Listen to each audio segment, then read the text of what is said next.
Сәлеметсіңдер ме, құрметті оқушылар? Қазақ тілі телесабағына қош келдіңдер. Балалар, біз өткен сабақта сендермен сөйлеу түрлерімен таныстық. Бүгін сөйлеу түрлерін ажыратуды жалғастырамыз. Сабағымыздың тақырыбы тіл және сөйлеу.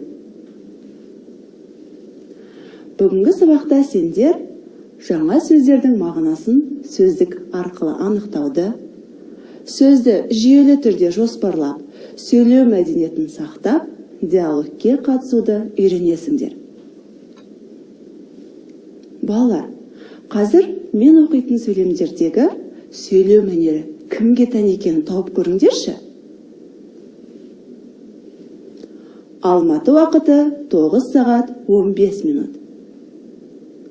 Балалар, бұл сөйлемді көбінесе қайда естиміз?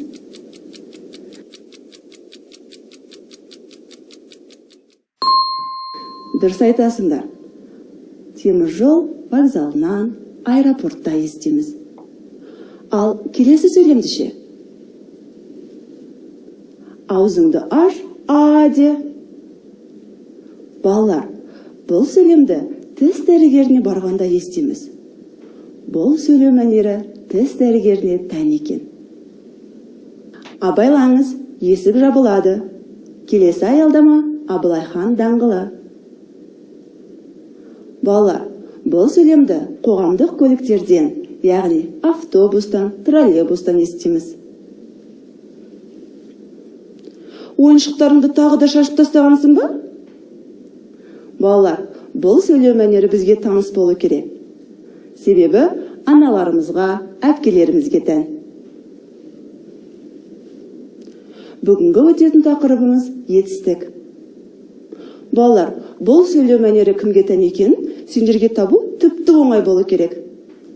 Себебі бұл біздерге, мұғалімдерге тән. Балалар, қазір мәтінді оқимын. Мұқият тыңдаңдар. Самат ауылдағы атасы мен әжесін қатты сағынды. Сол сағынышын тілі жеткенше айтып, хат жазбақ болды. Кешкі тамағын ішіп болған соң, біраз уақыт теледидар көрді де өз бөлмесіне кірді.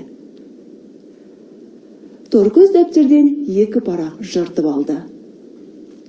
Ақ қағаздың басына сәлем хат деп жазып қойды да, әрі қарай өз ойын жай кейін әңгімеледі. Халдеріңіз қалай? Ата, әже, ауырмай сырқамай жүрсіздер ме? Көкем жұмысын істеп жатыр ма?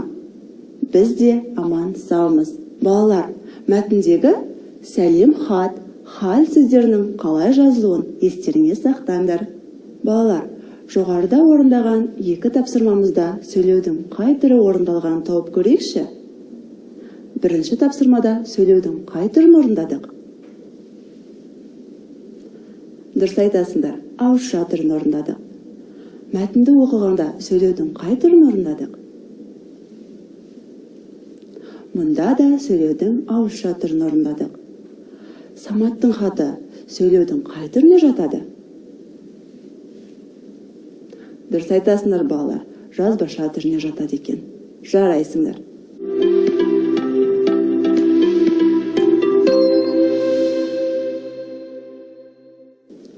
Балалар, мәтінді түсініп оқиық. Алматы қаласынан 70 шақырым жерде Таңбалытас деген жер бар. Таңбалытас бірнеше жылғалардан, өзектерден тұрады. Таңбалытастың жан-жағында сайлар, ішінде күнге әбден күйген жалпақ гранит тас бар.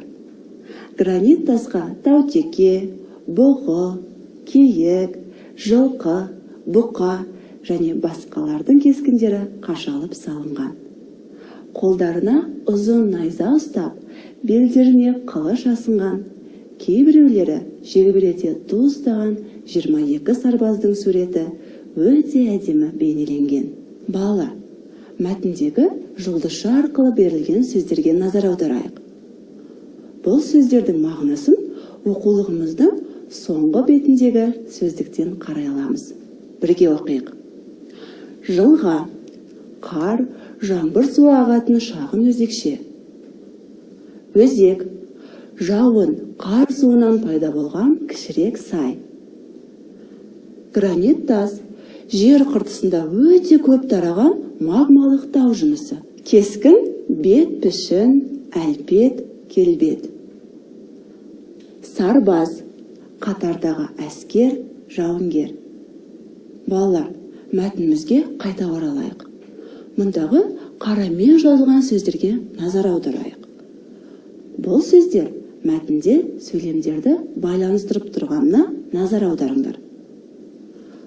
Осы сөздердің орнына байланыстыратын басқа сөздерді қойып көрейікші. Алматы қаласынан 70 шақырым жерде Таңбалытас деген жер бар. Ол бірнеше жылғалардан, өзектерден тұрады.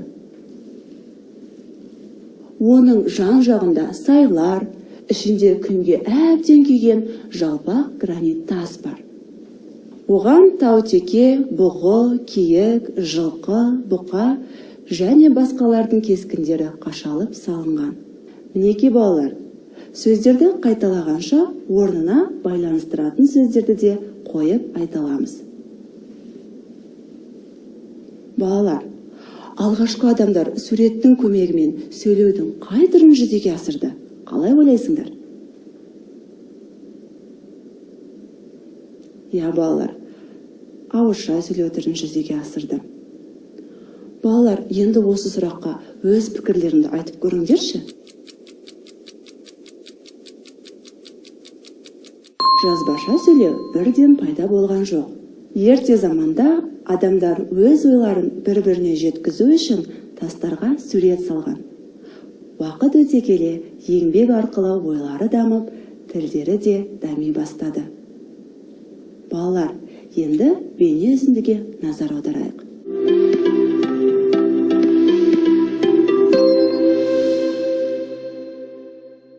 Сөйлеу тек адамға ғана тән қасиет, ал жануарлар мен құстар тек дыбыстар арқылы ғана бір-біріне хабар береді. Ауызекі сөйлеу бұрын пайда болған. Ол кезде жазу, сызу жоқ болатын. Адамдар ауызекі тілде ғана сөйледі. Ол заманда адамдар ертегі айтты, өлең айтты. Батырлардың ерлігін де ауызша айтып келді. Кейін суреттер сала бастады. Алғашқы суретті тасқа қашады. Адамдар сурет арқылы алғаш рет жазбаша сөйлеуді ойлап тапты. Содан кейін сол суретті таңбалауға кірісті. Кейін таңбадан әріп пайда болды. Алғаш рет теріге жазу жазды. Енді адамдар өз ойын жазбаша жеткізетін жағдайға жетті. Бұдан кітаптар, газеттер, журналдар жарыққа шықты. Баспаханалар салынды. Сөйтіп, жазбаша сөйлеу пайда болды.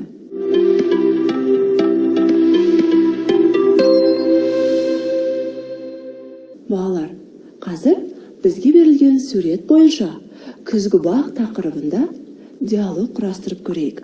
Бақта кімдер жүр?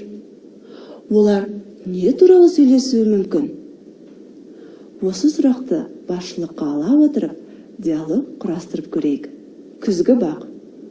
Әсем, күзгі баққа қарашы, қандай керемет. Я, алманың дәмі тіл үйретін шығар. Жер шарында алманың 36 түрі бар. Сен соны білесің бе? Я, білемін. Және алманың отаны орталық Азия. Балалар, бүгінгі сабақта біз сендермен нені үйрендік? Жаңа сөздердің мағынасын сөздіктер арқылы анықтадық. Сөзді жүйелі түрде жоспарлап, диалогке қатыстық. Балалар, бәрекелді. Барлық тапсырманы дұрыс орындағандарыңа сенемін. Келесі сабақта кездескенше сау болыңдар.